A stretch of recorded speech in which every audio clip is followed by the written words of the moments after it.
cas où j'aurais une série de pièces identiques à faire de la même longueur, moi je vous recommande fortement de ne pas tenter de mesurer chacune de vos pièces pour arriver à un résultat qui est homogène.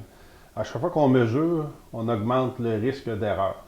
Donc, moi, je travaille habituellement avec un gabarit et des butées d'arrêt.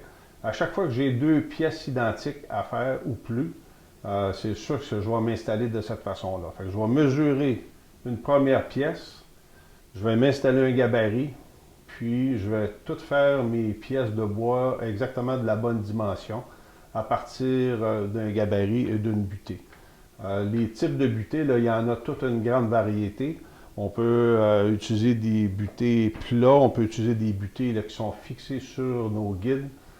Certains guides de coupe que vous allez acheter ont déjà un système de butée, mais c'est assez facile à fabriquer aussi. L'idée, dans le fond, c'est d'avoir un butée d'arrêt qui est positionné exactement au bon endroit. Donc, lorsqu'on veut faire une coupe répétitive pour obtenir une série de pièces de même dimension, on n'a pas à se mesurer à chaque fois. On se mesure une fois, puis après, on fait l'ensemble des coupes à partir d'un gabarit qu'on s'est installé.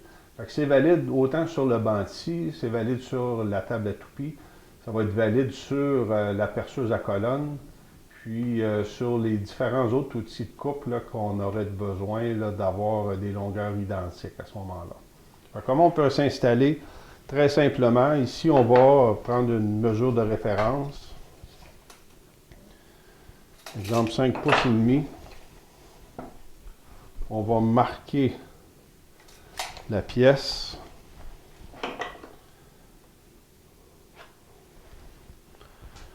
Puis, avec la première pièce, ici, là, on va venir positionner exactement au bon endroit. Encore une fois, on peut utiliser une pièce de martyr pour faire nos ajustements lorsqu'on a besoin d'avoir quelque chose de parfaitement bien ajusté. Sinon, avec ce système-là ici, là, ce que je trouve assez intéressant, c'est que ça devient facile de visualiser la position parfaite d'une coupe ici. Donc, on va installer une butée d'arrêt au bon endroit.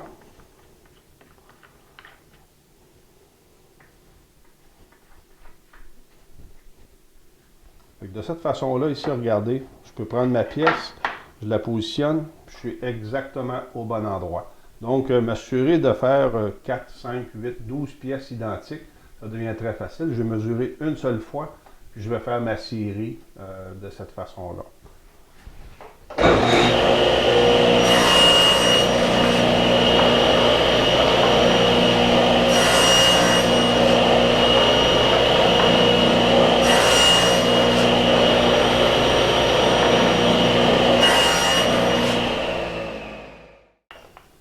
Donc ici, là, pour obtenir 4 pièces parfaitement identiques, ça devient très très facile. Là. Je suis assuré d'avoir des pièces qui sont parfaitement de même longueur ici. Utilisez ce principe-là de butée à chaque fois que vous avez des coupes en série à faire, puis vous allez augmenter considérablement la qualité de la précision de vos coupes à ce moment-là.